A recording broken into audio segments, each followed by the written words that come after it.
Unit 5, be advised, hikers report, oh god, a body in the hanging hills, female, dismembered, and, sir, there's symbols carved in the trees. Looks like satanic stuff. If you find this, tell my mother I didn't run away. The man with the silver ring, he knew about the baby. He said the ritual requires... That was Jeanette De Palma's final recording, found buried near her remains in New Jersey's Hanging Hills. At 18, she vanished after telling friends she was meeting a man who could help with her pregnancy. What police found weeks later wasn't just a murder. It was a ritual sacrifice. In this hour, you'll witness the burned diary pages that describe Jeanette's secret pregnancy, timestamp 1344. How occult symbols at the scene matched a secret society's initiation ritual, timestamp 2817. The silver ring with occult markings that led to a prominent doctor, timestamp 3655. Why police ignored the witness who saw Jeanette with her killer, timestamp 1930. The forensic breakthrough that proved Jeanette was alive during the ritual, timestamp 4422. How a French nursery rhyme on the tape recorder connected to the killer's origin, timestamp 5108. Plus, exclusive access to the original police report stamped closed, suicide. The occult symbol key used by the secret society. The forensic reconstruction showing how Jeanette was restrained. By the end, you'll understand how a teenage pregnancy led to ritual murder, why authorities covered up the occult elements, and how modern DNA technology is finally cracking this 52-year-old cold case. This is the true story that forced New Jersey to create its first occult crime unit. Follow the timeline. Every clue ties to the ring. It starts in a small town. Meet Jeanette De Palma. Meet Jeanette De Palma, 18, Italian-American, straight-A student at Springfield High. She worked at the local pharmacy after school, dreamed of becoming a nurse, and secretly dated Billy O'Malley, the football captain. But Jeanette had a secret. She was 3 months pregnant and terrified. Jeanette was scared.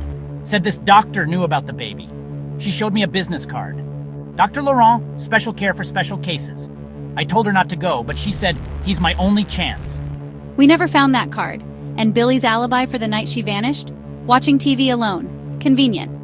August 6th. Met Dr. Laurent at the diner. He's French. Knew about the baby. Said he could help. No parents needed. Showed me symbols. This is how we keep secrets. Gave me silver ring. Mom would kill me if she knew. But I have no choice. Jeanette vanished after leaving her house on August 7th. Her mother reported her missing at 10 p.m. Jeanette never missed curfew. Police found her purse abandoned near the Hanging Hills trailhead, along with a single silver ring engraved with occult symbols. Jeanette's last sighting was 7:15 p.m. at the diner with Dr. Laurent. Her pregnancy, confirmed by pharmacy records. These aren't random scratches. This is the sigil of Baphomet, used in 18th century French occult societies. The ring's engraving matches, a circle with inverted pentagram and Hebrew letters spelling Leviathan. This wasn't a random killer. It was a ritual. I saw her at 7:30 p.m. near the hills. A tall man in a dark suit held her arm too tight. She looked scared. I called police, but they said, teenagers run off all the time. I wish I'd done more. Witness unreliable, Hispanic woman, works night shift. Probably saw Billy O'Malley. Police focused on Billy, calling it a teen pregnancy gone wrong.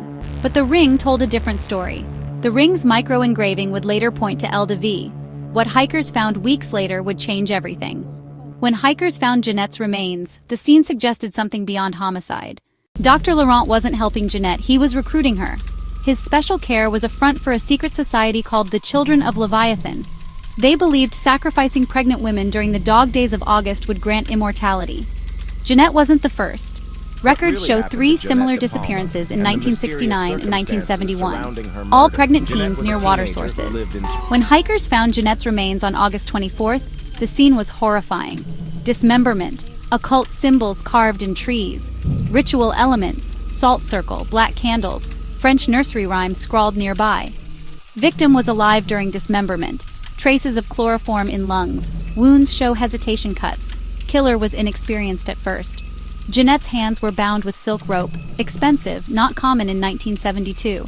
The Children of Leviathan required a pregnant virgin, sacrificed during dog days, a silver ring as binding token, the micro-engraving, El Devi. The tape recorder found with Jeanette contained a French nursery rhyme, Maman, les petits bateaux. Forensic linguists discovered it wasn't random, it was a secret society signal. Each verse corresponded to a ritual step. The voice singing wasn't Jeanette's, it was the killer's, practicing for the ritual. We traced the ring to a French immigrant doctor, Lucien de Villiers, owned a mansion near the hills. His alibi? At a medical conference in Boston. His colleagues confirmed it. Case closed. Until 2023, when we found his conference wasn't until August 8, after Jeanette vanished.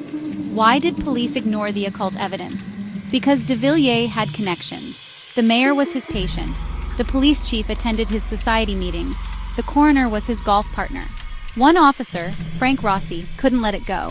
He kept evidence hidden in his attic for 50 years. In 2023, Rossi's daughter found his attic boxes. Inside, Jeanette's silver ring, the tape recorder, and a letter. If you're reading this, I'm dead.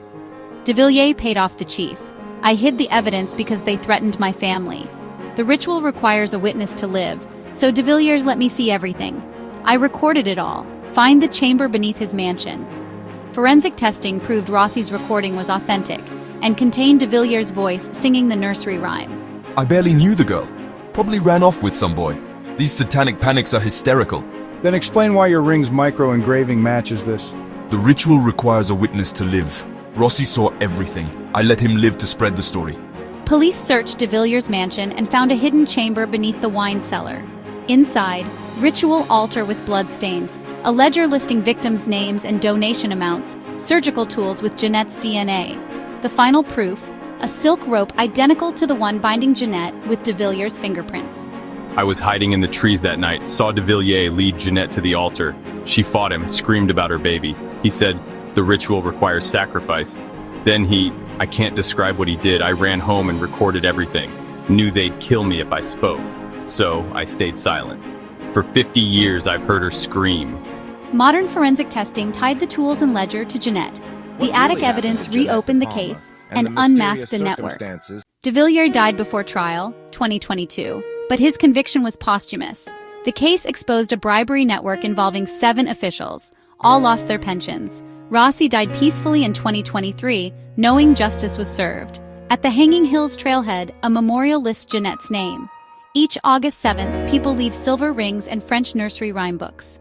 They thought the ritual would give them power, but Jeanette's spirit is stronger. Every time a girl walks these hills safely, it's her victory. So next time you see a silver ring, ask, what secrets does it hold? Because some truths don't stay buried. They wait for the right person to speak them.